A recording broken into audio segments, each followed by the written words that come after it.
Welcome to Salty Vibes with Heather. Today I'm going to ramble about some shows that we've been watching. Nothing exciting, just I was thinking about The Summer I Turned Pretty. I know it's pretty popular right now, and I was recommended to watch it by some family, and then I started watching it, and then I got my daughter to watch it with me. And then I'd already watched almost a whole season, and then she came in. I rewatched the whole season again, and we just finished it the other day. And I just have to say, I was at the beginning Conrad and then Team Jeremiah for a little bit, but then I went back to Team Conrad pretty much the whole entire time. And my daughter was Team Jeremiah because she didn't like the way that Conrad was being. And it was kind of funny, like our ways, and then by the end we were like, so Team Conrad. So like it kind of plays into, especially when you watch shows like that, relationships and like how I have brothers and I have boys, and I kind of feel like it really gave a good idea of like the emotional that different men, how they portray their emotional. Somehow when their mom was dying, like each boy handled it differently, and like I noticed that in my boys, like each one of my sons handles their emotions completely differently, the way they talk about it and the way they act and the way they think. One's more quiet and reserved, and the other one likes to talk on the phone and kind of just vent and get his things out. And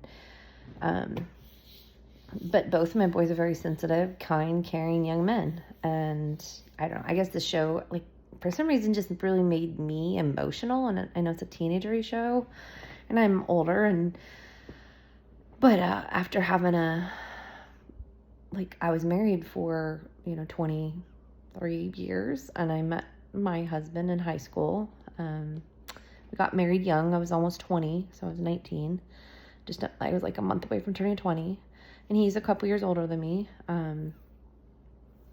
But we were babies, and then I had babies as a baby and raised them up. And so I'm watching this show and I'm like, don't skip to go to Paris for Jeremiah. Like, he should be supporting you, not asking you to stay with him, because you're going to have a lifetime together, so it's like yelling at the show, like, no, don't do that.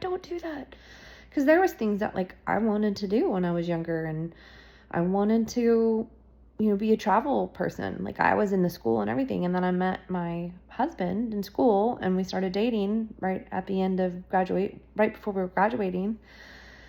And we had different ideas of what we want to do. And he thought, well, if you become a travel, agent or whatever, or go to the travel school, I'm never going to see you, because it was in Vancouver. And then I would work in Portland. And, because we lived in Washington State. And so I was like, oh, well, yeah, I want to be with you all the time. So I'll just, go to school locally, and I won't go away. And so there was like things we started to compromise like right away, like our dreams and things. And he went into construction and worked for my dad and got his electrical, and he always wanted to be this logger. And I didn't really like him being a logger because the hours were horrible. People lost their legs and arms and broke backs. And so I was like, that's a dangerous career. So in some ways, when I think about, we both kind of asked each other to not go along with what we wanted to do. But I am personally had always felt like I wanted him to go after his dreams. I kind of felt like I didn't get to. I mean, more when you think about it after you have some years to process it. Yeah, there was probably some things that I did wrong, especially because we're both so young. It wasn't all him. But there was other things that happened that made it so we didn't stay married. But so anyways, watching shows like that, I don't know. I'm also hopeless romantic. Like, I struggle to be in a relationship again. I am wife material. I love marriage, but I have a hard time if I can ever do it again. Like, I don't really know how to date anymore. I don't know how to be in a relationship. I'm just at that age where it's like, is it worth it? And I feel like it's a lot harder now in our 40s, and also in this year 2025. Dating is just not the same as it used to be.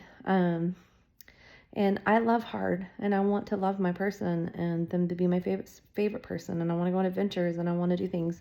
But I also love being my own person, and I love that I make my own money. I love that I get a say in what I do. And so when I see young kids, and I tell my kids this all the time, like neither of them are really in none of my 3 kids are in a serious relationship at this time. I also don't want to keep them from finding their love, but I'm always like, get your career out of the way. Like, do, the things that you want to do right now. And then when you find your person, they're going to love you and support you and let you do all that. And I don't know that we're always taught that, because Dr. Henry Cloud talks about that, like with his Boundaries in Marriage, great book. But a lot of times people come in and they say, you complete me, like in Jerry Maguire, and you come in and you have 2 halves of a people, and you're like, oh, well, I'm going to make a whole. I make one. Well, no, we're not supposed to come in as 2 halves, because it's multiplication. You actually go into a quarter of a person because you are not going in whole. So when you come in as 2 whole people, 2 whole lives with dreams, and you support each other and you be each other's best friend, and you be like, hey, you learn to communicate and you learn to do all these things, I think that you can have an amazing relationship when you do that. And you don't always just, like, one of the things I always hated in my marriage is I did everything for my husband, everything. And I wanted to, like, that was what I thought my role was, and also raise the kids. Well, then you get to a certain age, the kids are grown up, they don't need you anymore, and your husband doesn't respect you the same way, and he knows that he can get away with whatever he wants, and you'll do anything because you love, and because I love hard. So I guess that brings me to talking about Conrad and Belly and The Summer I Turned Pretty, because it reminds me of young love, how you're just like starry-eyed and you think, the whole world's going to be this like perfect rainbow and cupcakes. And it's not. It's hard. You got the money, you have differing of opinions, you have debt, you're buying a house, you have kids, and you're dealing with sickness, and you're, it's like all these things just pile up. And it's like, no wonder we have so much divorce happening. And we have people, and on both sides, wives and husbands, who are narcissistic and trying to control each other, and they don't let you follow your dreams because they feel like you're being selfish or they're being selfish. And so I always try to tell my kids, like, think about that before you get into a serious relationship. Like, if you do find someone, make sure that they support your dreams. And it's hard because you're in love with that person. You want to see them all the time and you want to be with them all the time because it feels good and happy, but you don't feel like to think about the consequences of, okay, now I'm in real life. This doesn't work that way. You can't always be with each other 24/7. So I felt like that show kind of portrayed like this love, especially with like Jeremiah and Belly getting married, and the mom, Belly's mom, like, she was so adamant, like, I don't want you to ruin your life. And I could relate with that mom because I'm like, man, I know my mom was very supportive when I got married, but my mom got married young, and that was just kind of, I felt like that generation, that's what you did. And some people can stay married forever doing that. But I could relate with Belly's mom. I'm like, I know, don't do it. You're not ready. Like, we can see it from the outside going in, but when you're in it, you think like, no, this is what I want. I want to spend the rest of my life with my best friend.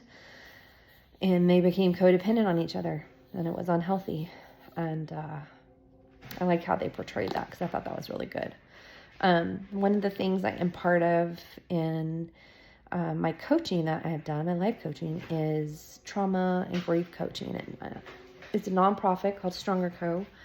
And I used it when I was going through with my therapy and with my life coaching. And then I ended up becoming a coach through her program because it helped me so much going through the pain and suffering of the things that I did, of that, for being in such a long marriage, dealing with infidelity, dealing with